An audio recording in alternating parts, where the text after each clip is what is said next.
Marcus was a boy who blended into the background of his school. Every day he walked through the same hallways, carrying the same old backpack, wearing the same quiet smile that few people ever noticed. He was not the kind of student who shouted for attention or tried to make himself the center of the group. Instead, he stayed in the shadows, keeping to himself, often sitting in the last row of the classroom where no one would disturb him. Most of the students in the school hardly knew anything about him. To them, Marcus was just that quiet boy who never raised his hand in class and never joined in the games during recess. When groups formed during lunch or sports activities, Marcus was usually the one left out, quietly sitting by himself, watching others laugh and talk as if he lived in a different world. What people didn't know was that Marcus carried something inside him that he had never shared. At home, after school, when the noise of the day had faded, Marcus would sit by a small second-hand piano that his mother had bought from a garage sale.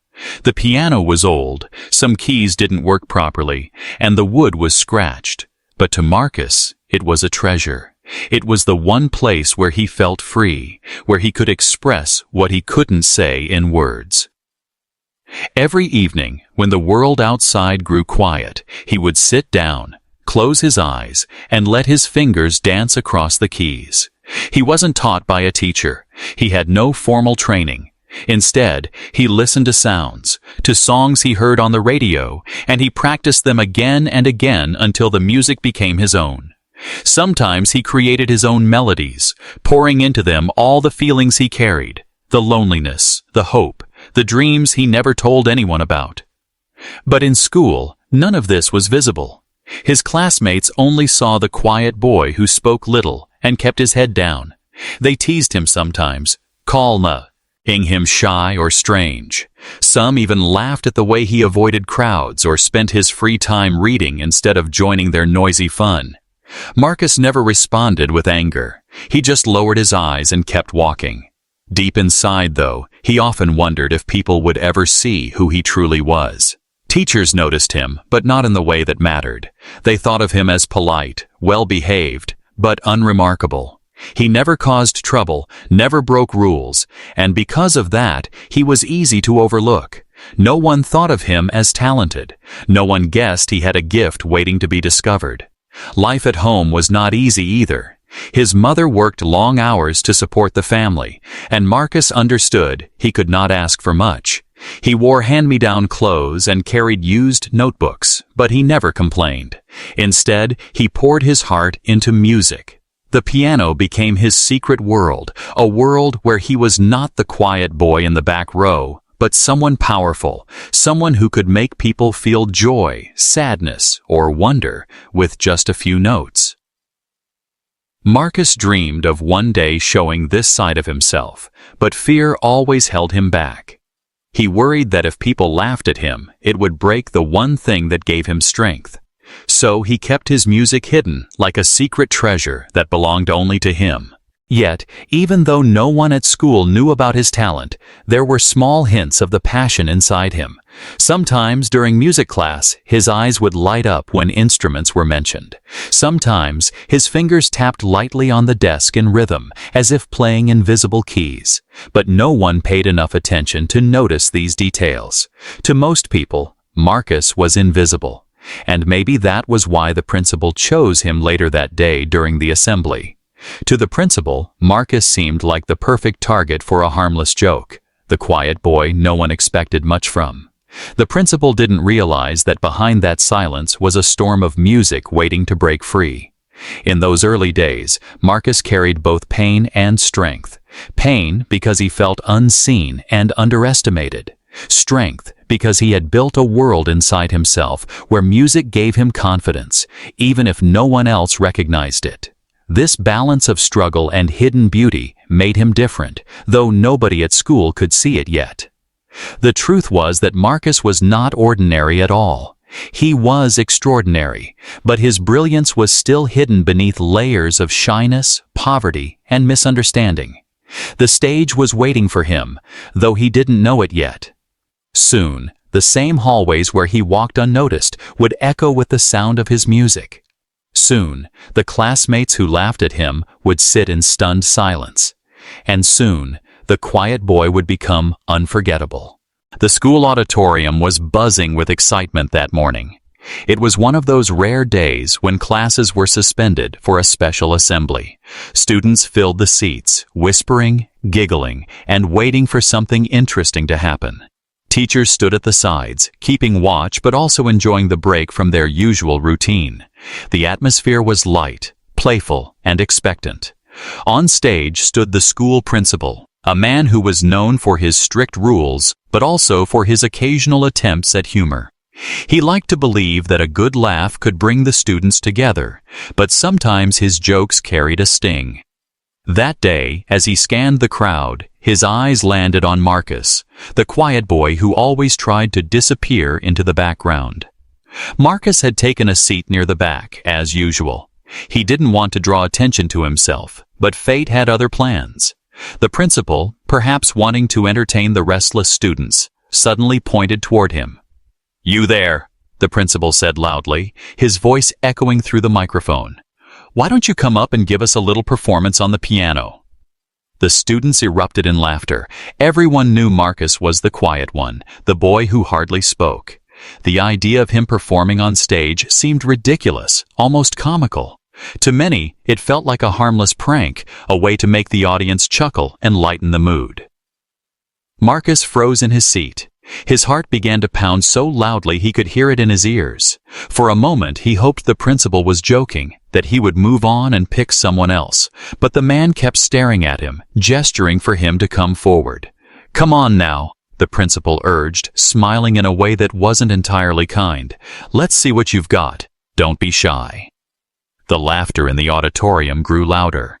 Some students nudged each other, whispering things like, "This is going to be MB. Harassing," and "I bet he doesn't even know where the keys are."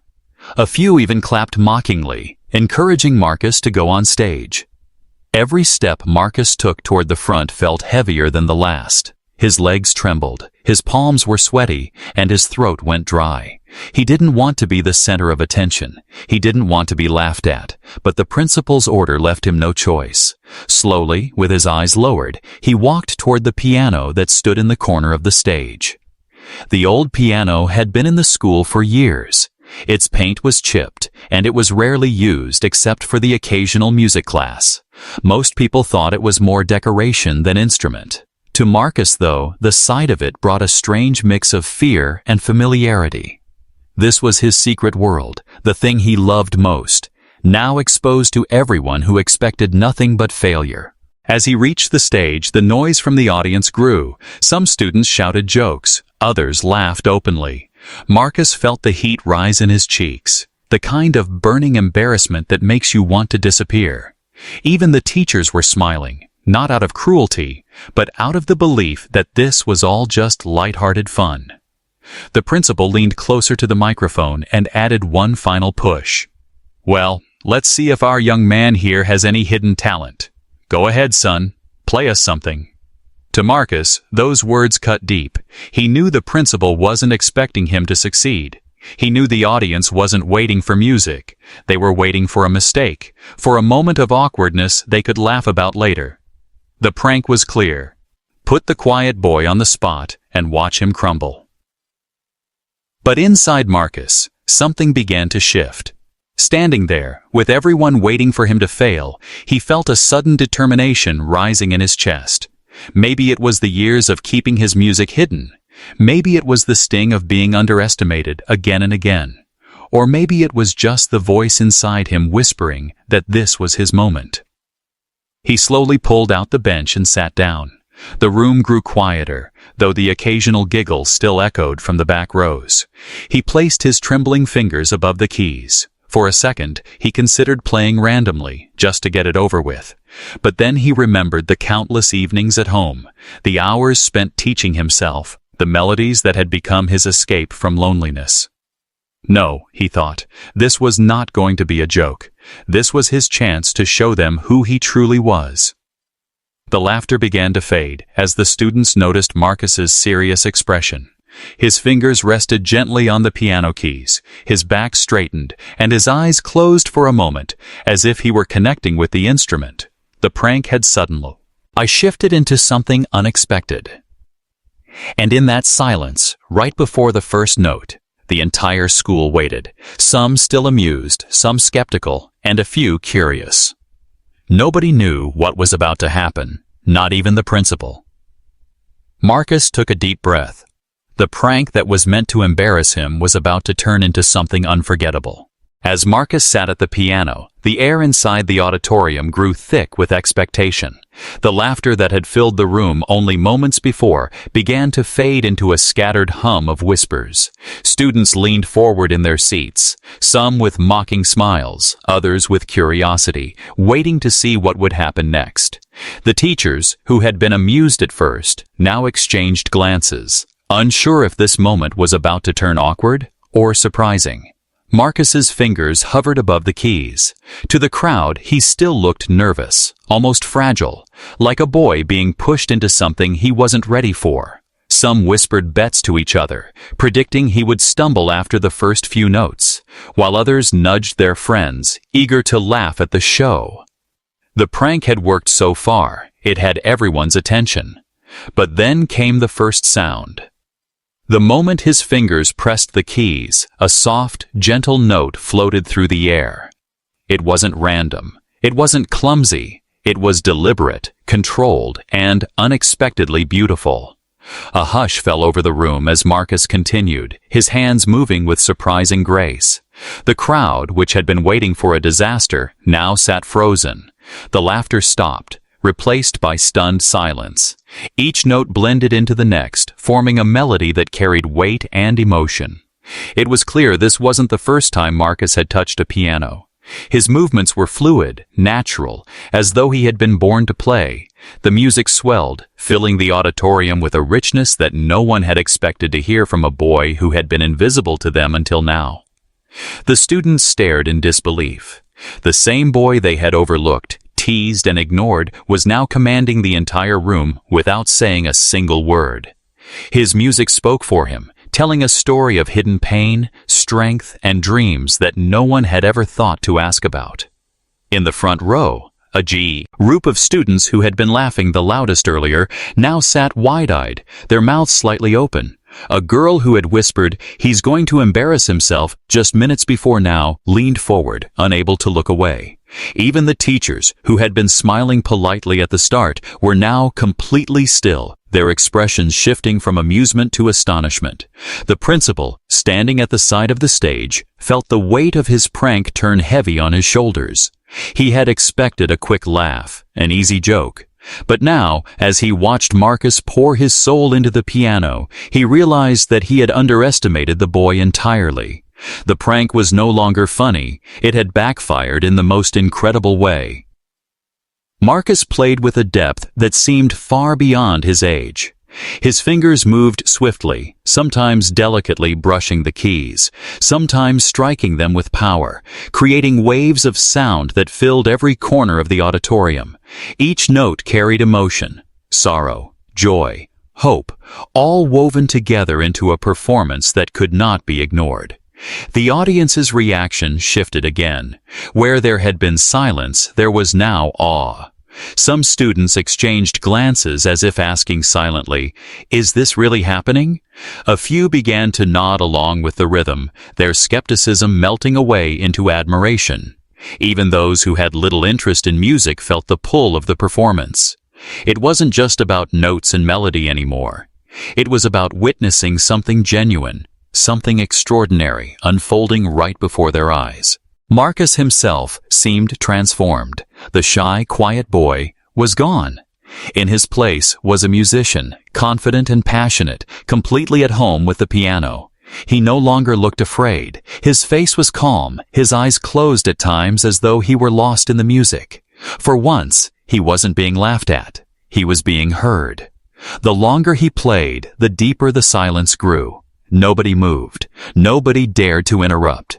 It was as if the entire school had been placed under a spell, caught between disbelief and wonder.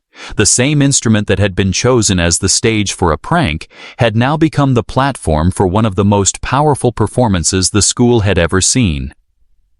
And then something even more remarkable happened. In the middle of the piece, Marcus shifted into a part of the song that carried such raw emotion that it touched the audience in a way words never could. A melody of struggle, but also of triumph, rang out, and some students felt a lump in their throats. A teacher in the corner discreetly wiped a tear from her eye. By the time Marcus neared the end, the room felt transformed. The laughter that had started the moment was now a distant memory, replaced by respect, admiration, and a kind of reverence. The audience wasn't just listening, they were feeling. They were experiencing a moment that would stay with them long after the final note. As Marcus played the closing notes, the music slowed, softening like a whisper fading into the air. His hands lifted gently from the keys, and for a heartbeat, the auditorium was completely still. No sound, no movement, just silence.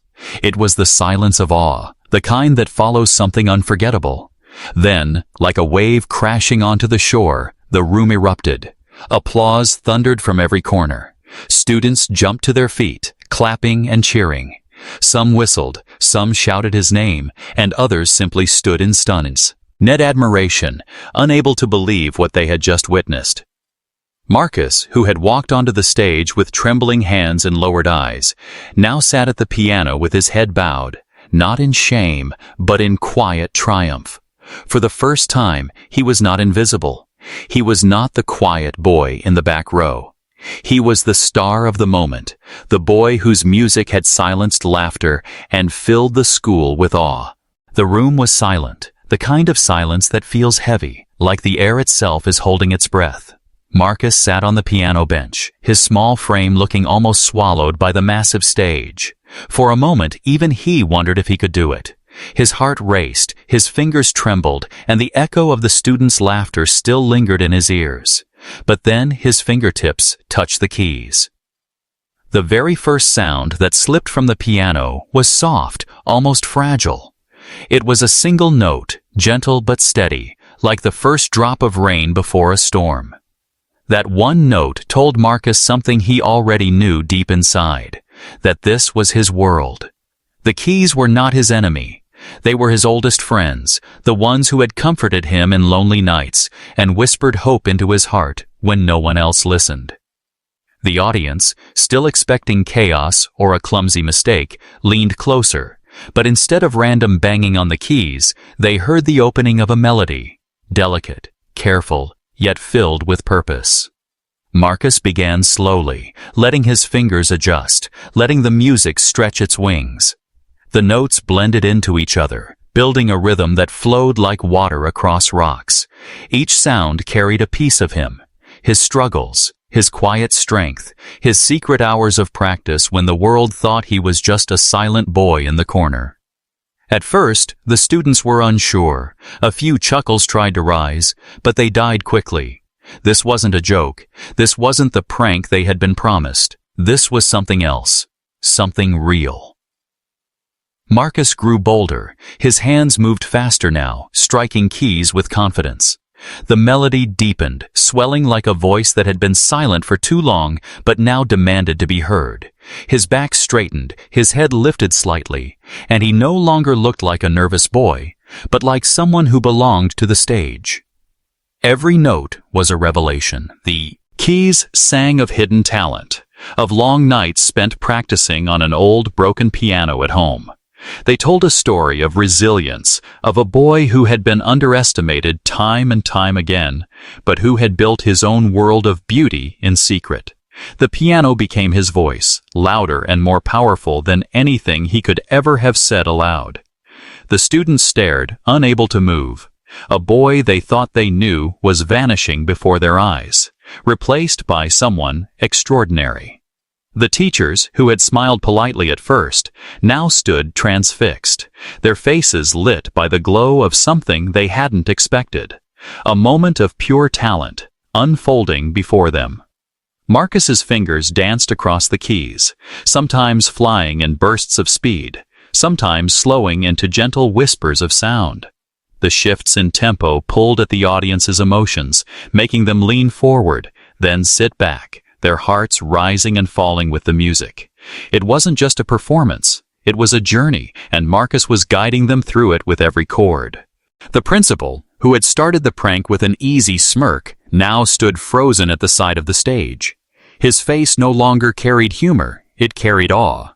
What he thought would be a harmless joke was transforming into a moment that no one in that room would ever forget. As Marcus continued, the music grew more passionate.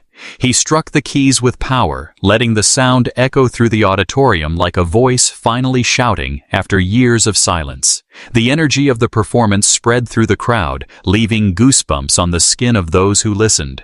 Some students glanced at each other with wide eyes, as if asking silently, "Is this really the same boy we've ignored all this time?"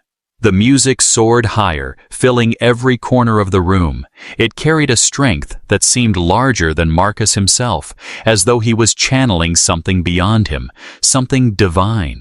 The audience felt it too. This wasn't just talent, this was magic. Then came a moment of quiet. Marcus slowed his playing, letting the notes fall one by one, soft as raindrops. The sudden calm after the storm of sound made the audience lean in even more. They didn't want to miss a single note.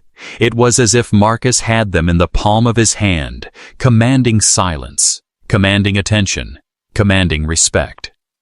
And in that fragile, beautiful quiet, people began to feel emotions they hadn't expected. A teacher in the corner blinked back tears.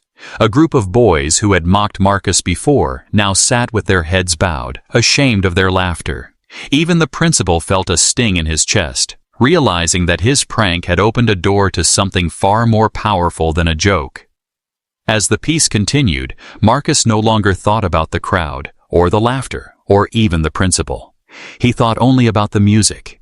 He was back in his room, sitting at his old scratched piano, pouring out everything in C.D. hymn. Except this time, the world was listening. This time, he wasn't invisible. The first notes that had been soft and hesitant had grown into a storm, a declaration, a voice that could not be silenced. The boy who had walked shyly onto the stage was gone. In his place was a young musician whose music had the power to move hearts and silence ridicule. And as Marcus reached the final part of his piece, his hands moved with certainty. There was no fear left in him, no doubt, no trembling, only music. The prank had turned into a platform, and he had claimed it as his own. By the time he struck the last echoing note, the room was no longer laughing, it was breathless. When the first notes had filled the air, there was still doubt. Some students smirked. Others leaned back with crossed arms, waiting for the mistake they were sure would come. But as Marcus continued to play, those doubts began to crumble. Slowly, almost invisibly at first, the entire atmosphere of the auditorium started to change. The laughter that had once bounced off the walls was gone. The whispers faded too, replaced by a silence so complete it seemed unnatural for a room packed with hundreds of restless students. Even the squeak of a chair or the shuffle of a shoe felt too loud in the presence of Marcus's music. It was as if every sound outside the piano had been silenced, leaving only the notes to speak. Eyes that had been filled with mischief now widened with wonder. Some students leaned forward, elbows on their knees, completely absorbed in the sight of Marcus's fingers gliding effortlessly across the keys. Others forgot to blink, caught between disbelief and admiration. The boy they thought they knew, the quiet one, the invisible one, was unraveling before their eyes, revealing someone entirely different. The teachers felt it too. They had walked into the assembly expecting the usual announcements, a bit of humor, maybe some light entertainment. None of them had prepared to be moved to tears, yet here they were, standing still, their stern faces softening as the music touched something deep inside. A few exchanged glances, their eyes saying what their mouths could not. How did we never see this before? And then there was the principal. He had been the one to call Marcus forward, expecting nothing more than an awkward laugh. Now he stood stiffly to the side of the stage, his arms crossed, but his face betrayed him. His confident smirk had disappeared, replaced by something uneasy, something that looked a lot like shame. Every note Marcus played was a reminder that his prank had backfired, exposing not Marcus, but himself. The music itself began to shape the room. It rose and fell like waves, crashing with intensity one moment, then softening into whispers the next. Each change in tempo tugged at the audience's emotions. When Marcus struck the keys with power, the students felt their hearts race. When he played gently, as if caressing the piano, a calmness washed over them, leaving them vulnerable, open, moved. For many of the students, this was the first time they had truly listened to live music played with such raw emotion. They weren't just hearing sound, they were feeling a story unfold. A story of struggle, of loneliness, of hidden dreams, and of the courage to reveal them. Without saying a single word, Marcus was telling them who he was, and they were listening in a way they never had before. One boy in the front row, who had often mocked Marcus for being quiet, now sat frozen, his usual grin replaced with awe.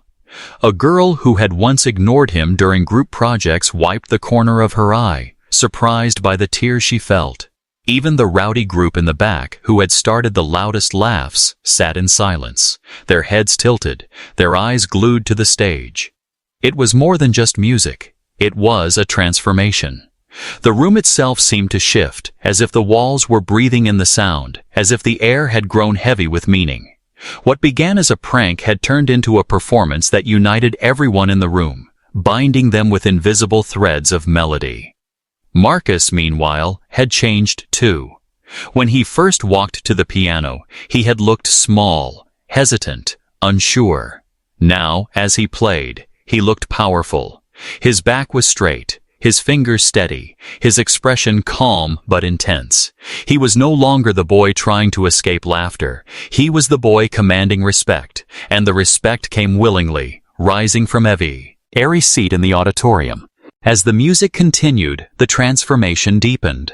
The students who had been restless before now sat completely still. Their usual energy, the chatter, the giggles, the constant shifting, had vanished. They were focused in a way teachers often dreamed of, but rarely achieved. Marcus had captured their attention, not through authority, not through discipline, but through pure talent. The room that had once echoed with mockery now pulsed with admiration. The audience was no longer watching to see Marcus fail. They were watching because they couldn't bear to miss what he might play next. The prank had set the stage, but the music had stolen the spotlight. And in that moment, something remarkable happened. The boundaries that had always existed between Marcus and the rest of the school began to dissolve. No longer was he the quiet boy sitting in the back. No longer was he someone to ignore or tease. In the eyes of his classmates and teachers, Marcus had become something entirely new. A musician, an artist, someone extraordinary. The transformation of the room was complete when Marcus shifted into the most emotional part of his piece. The sound grew rich, layered, almost aching with feeling. It was the kind of music that went beyond the ears and went straight into the heart. A few students instinctively placed their hands on their chests, as if trying to hold the emotion inside. Teachers, moved beyond words, simply watched with tears shining in their eyes. By now, even the principal could no longer hide his feelings. His jaw tightened, his arms dropped to his sides, and his eyes followed every movement of Marcus's hands. The prank he had thought would earn him laughs had instead humbled him in front of the entire school. The boy he had underestimated had proven himself more powerful than anyone expected. The room, once filled with noise, was now united in silence and awe. It was no longer an auditorium. It was a stage for transformation, for revelation.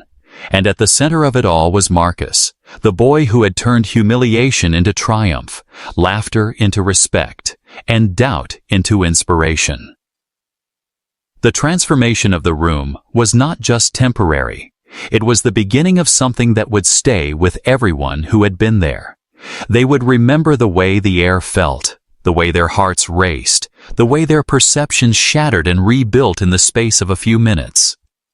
And as Marcus continued to play, it was clear, this was not just a performance. This was a moment that would change everything. The auditorium had already changed. The laughter was gone, the whispers silenced, the mocking smiles erased. But as Marcus's hands moved across the keys, something even more powerful began to unfold. The music that had started as a surprise was now reaching a place far deeper than anyone expected. Marcus was no longer playing just to fill the room with sound. He was pouring himself into the piano, giving voice to the emotions he had carried silently for so long. Each note was more than a note. It was a confession, a memory, a cry, and a dream. The music rose higher, fuller, and richer, swelling like a tide that could no longer be held back. His body leaned into the piano, his face calm yet intense. His fingers no longer hesitated. They struck the keys with certainty, with purpose. Sometimes his touch was fierce, almost defiant, as if he were breaking chains with every chord. Other times it was delicate, fragile, like a whisper of hope rising out of the shadows. The audience could feel it. It wasn't just music anymore. It was emotion made visible. It was loneliness turned into sound, resilience turned into rhythm, courage turned into melody. The room was no longer just watching Marcus. They were living his story with him. A group of boys in the back, who had once thought the prank was hilarious, now sat motionless. Their eyes followed his hands, their laughter replaced by something they didn't fully understand: respect. A girl in the front row, who had never spoken to Marcus before, wiped tears from her cheeks, unable to stop them from falling. Teachers who had once overlooked him now felt a weight in their hearts. They realized how blind they had been, how much talent had been sitting in their classrooms unnoticed. One teacher clasped her hands together, almost in prayer, as though she were witnessing a miracle. And then there was the principal, the man who had Ned Marcus into a joke, now stood with his arms crossed, but his eyes betrayed him. His smirk was gone. His face had softened, his lips pressed tight, his gaze locked on the boy at the piano. With every passing note, the realization grew heavier. This was no prank. This was greatness. Marcus reached the most powerful part of his piece. His hands moved faster, striking chords that rang through the auditorium like thunder. The sound was fierce, alive, impossible to ignore. It demanded attention, demanded respect, demanded to be felt. The students' hearts raced with the tempo, their bodies leaning forward as though pulled closer by the sheer force of the music. And then, just as the storm of sound reached its peak, Marcus shifted. His playing softened, slowing into something tender and hauntingly beautiful. The sudden change hit the audience like a breath they didn't know they were holding. It was fragile, almost like a voice breaking into tears, and it touched them even deeper than the power of the earlier notes. Some students covered their mouths, their eyes wide, their hearts aching with emotion they couldn't explain. Others simply sat frozen, afraid that moving would break the spell. The music was not just sound anymore. It was truth. It was Marcus showing them everything he had carried, the pain of being invisible, the strength of his silence, the beauty of his hidden gift. For Marcus, this was the moment he had been waiting for, even if he hadn't known it. All those nights at home, practicing alone, dreaming of being heard, they were now coming alive in front of the entire school. And instead of laughter, he was met with silence, awe, and reverence.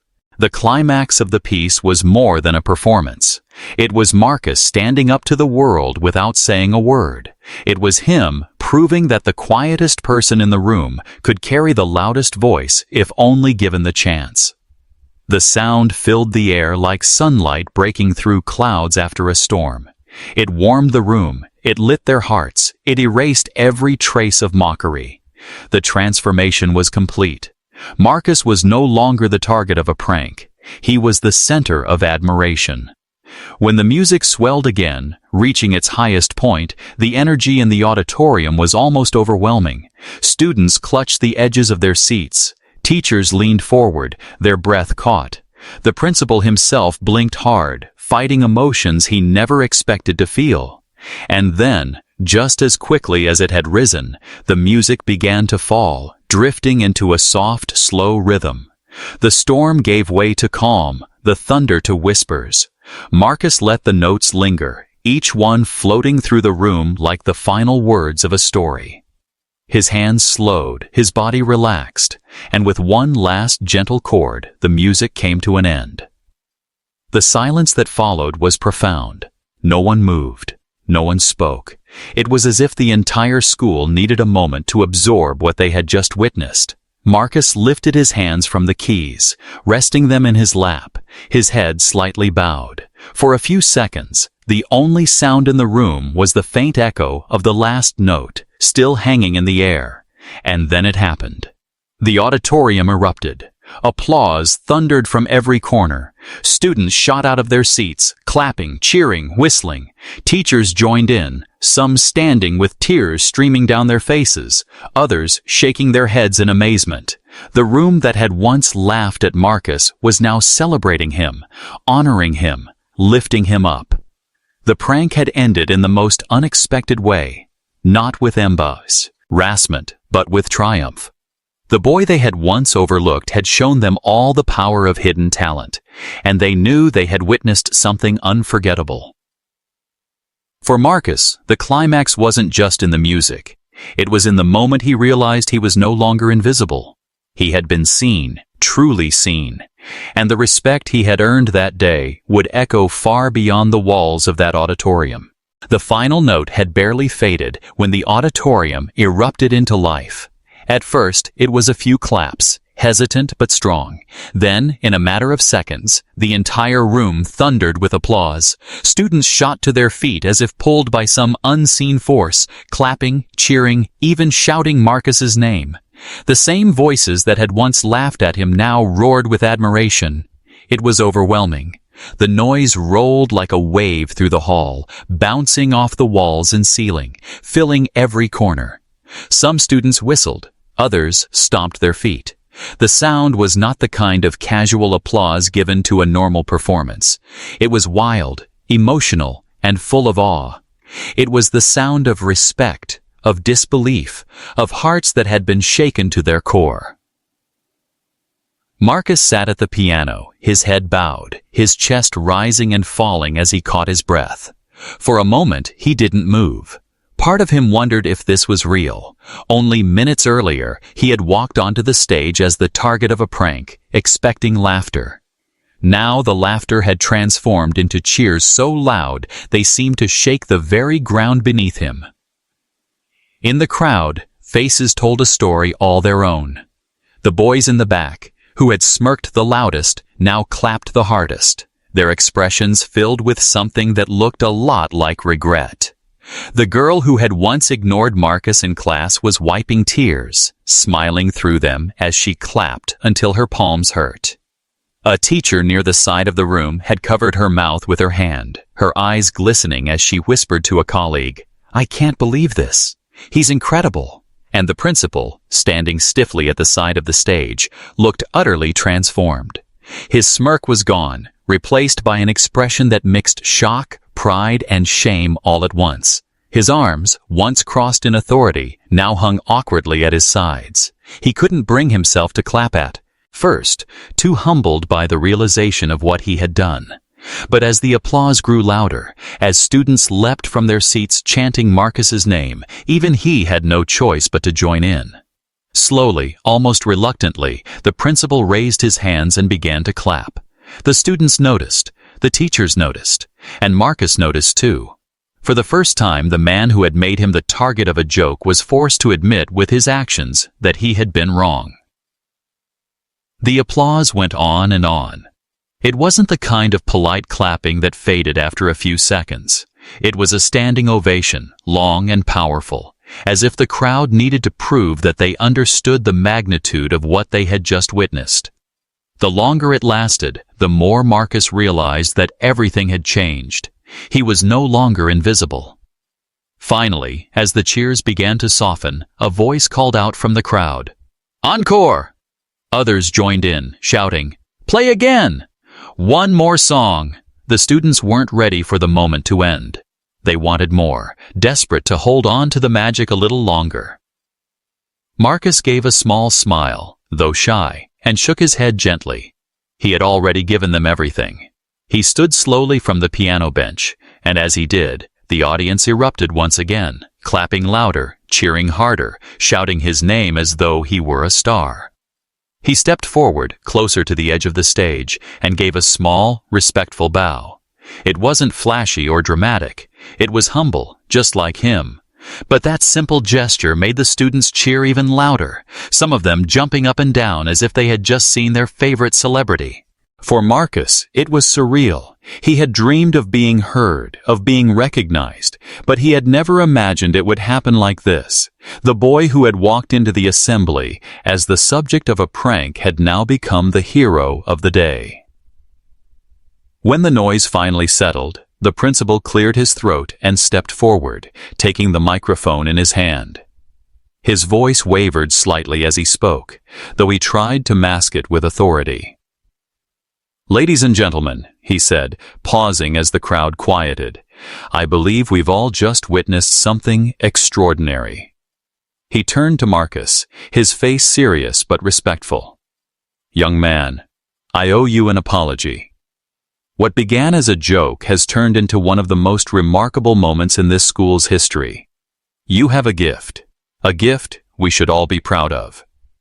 The students cheered again, this time louder than before. Some clapped for Marcus, others clapped because they couldn't believe their principal had admitted he was wrong. Marcus nodded politely, his eyes downcast but his heart swelling with pride. For years, he had carried his music in silence, afraid of ridicule. Now, the very people who had doubted him were celebrating him. As the students filed out of the auditorium later, the buzz of excitement lingered in the air. Groups of friends whispered to each other about the performance, replaying it in their minds. Some said they had goosebumps, others said they had never seen anything like it. Teachers lingered behind, a few approaching Marcus to shake his hand, telling him how proud they were, how talented he was, how they couldn't wait to see where his music would take him. Even the principal, still humbled, placed a hand on Marcus's shoulder and said quietly, "I hope you'll let us hear you play again soon. You've taught us all something important today." The school's reaction was not just applause, it was a transformation. Marcus had gone from being overlooked to being unforgettable. The respect he had earned in those few minutes would last far longer than the echoes of his music, and in that moment he knew one thing for certain: his life at school would never be the same again. The assembly ended, but the memory of what had happened inside that auditorium refused to fade. As the students spilled out into the hallways, the sound of Marcus's music still lingered in their minds. They talked about it in excited whispers, their voices overlapping as they replayed every detail. "Did you see his hands?" one student said, waving dramatically. "I swear they were moving faster than I could follow." Another added, "I had chills, real chills. I didn't know anyone in this school could play like that." By lunchtime, Marcus's name was on everyone's lips. He was no longer the quiet boy in the back row. He was Marcus, the piano genius. For years, he had walked unnoticed through those hallways, his presence barely acknowledged. But now, students looked at him differently. They stopped him to ask questions, to compliment him, to tell him how amazing he had been. Some even asked if he would teach them a few notes. The same kids who had ignored him, or worse, laughed at him, now wanted to sit with him at lunch, to call him their friend. For Marcus, it was strange, almost unreal. He had lived so long in the shadows that stepping into the light felt overwhelming, yet he handled it with quiet humility. He didn't boast or brag. He simply smiled, thanked people softly, and continued to carry himself the same way he always had. But deep inside, a warmth grew. For the first time, he felt seen. The teachers, too, were changed. They began to notice Marcus in ways they never had before. His music teacher, who had once thought he wasn't interested in class, approached him with new respect. "Marcus," she said gently, "you have a gift. We need to nurture it." She offered him extra time in the music room, access to better instruments, and even started looking for local competitions he could enter. Other teachers, inspired by what they had seen, made it a point to encourage him more in class, to remind him that his voice, whether in music, writing, or any subject, mattered. And then there was the principal. The man who had set the stage for humiliation found himself deeply humbled. For days after, he replayed the moment in his mind, the way Marcus had walked nervously to the piano, the way the first notes silenced the room, the way his own prank had turned into a life-changing performance. He knew he had been wrong. Wrong to underestimate, wrong to mock, wrong to assume that quiet meant ordinary. In staff meetings, he began using Marcus as an example. "Never underestimate a student," he told the teachers. "Talent hides in unexpected places." His respect for Marcus only grew, and though he would never fully erase the guilt of that day, he became one of Marcus's biggest supporters. The lasting impact of that performance went beyond just reputation. For Marcus himself, something shifted inside. The fear that had always held him back, the fear of ridicule, the fear of failure, was gone. He had faced a room full of doubters and turned them into believers. That courage stayed with him, not just at the piano, but in life. He raised his hand more in class. He spoke a little louder when called on. And most importantly, he began to dream bigger. At home, his mother noticed the change too. When he told her about the assembly, her eyes filled with tears. "I always knew you had something special, Marcus," she whispered, pulling him into a tight hug. Now the world knows too. She began working even harder to support his music, saving small amounts of money for lessons, searching for opportunities, determined to help him chase the dream she had always believed in. News of the performance spread beyond the school as well. Parents heard about it from their children. Teachers shared the story with their families, and soon Marcus's name carried weight in the community. He was invited to play at small local events, church gatherings, neighborhood festivals, even a town ceremony.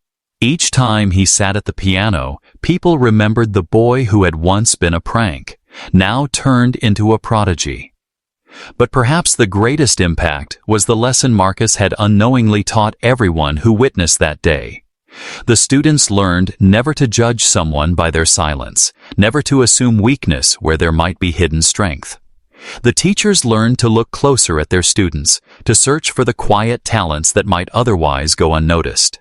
And the principal, more than anyone, learned that a joke at someone else's expense could reveal more about the joker than the one being mocked. Years later, many of those students would remember that day as clearly as if it had happened yesterday. They would tell others about the time a boy named Marcus was called to the stage as a prank and ended up shocking the entire school with his music. Some would say it was the most powerful moment of their school years, the day they realized greatness doesn't always shout. Sometimes it waits quietly until the right moment to speak. And Marcus? That day became the foundation of his journey. It gave him the courage to keep playing, to keep airing, to keep believing that his gift was meant to be heard.